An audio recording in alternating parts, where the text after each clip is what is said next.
For starters, it's the first time that I'm aware that there's ever been an omnibus veterans bill. You know, typically the legislature does a lot of things that involve veterans, but we do it piecemeal. One here, one there, one at a time. And I really got to give Representative Detmer credit for coming up with this idea of an omnibus bill. Let's put it all together in one spot and have a really comprehensive conversation about what it is the state can do to better help support our veterans and their families. Well, you know, I think one of the things that we as a people tend to fall into the mindset of is that a veteran is somebody who's in their 60s, 70s, and 80s. They served in Vietnam or in some cases, you know, World War II. But veterans today served in Iraq and they've served in Afghanistan and some other hot spots around the world. They're in their 20s, they're in their 30s, they're in their 40s. Many of them have been Guard members, many of them are reserve. They're primarily civilians first and military members second. We have an entire generation of veterans who have challenges that we've not seen before because of all of those demands of having civilian careers and families and being not teenagers, but not elderly either when they serve. And as they come home, all those things just compile to make life sometimes really difficult. And so, you know, as these commitments start winding down, we still are left with a couple generations now of people who have served, and in most cases multiple times overseas. You know, both the length and the tempo of deployments has been significant for truly citizen soldiers. So many of the things in the bill, from tax provisions to additional funding to a look at how we define a veteran, are meant to help address that new generation of veterans that we know is out there, but we really still haven't gotten our minds around. But I'll highlight just a couple. One is a couple tax provisions that we've talked about in the past.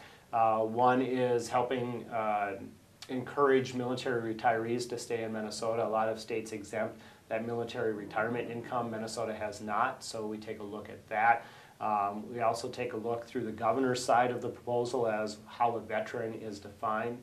The bill also calls for an increase in funding for our county veteran services offices.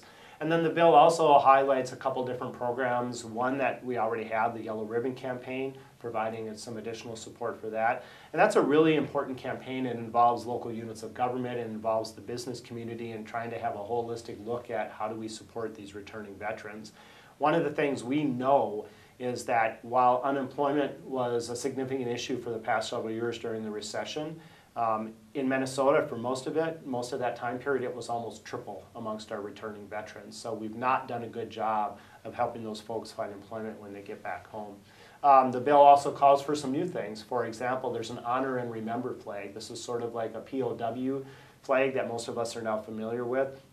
So it's not a state flag, it's not an American flag, but it's a flag that, if this bill were passed, could be flown officially to honor and remember those that have fallen during these recent commitments in Iraq and Afghanistan. I think it's interesting, one of the things that we try to do with this omnibus bill is to have a more public conversation. You know, I'm an actively serving Navy reservist, so I have traveled around the country and around the world wearing the uniform, serving our country.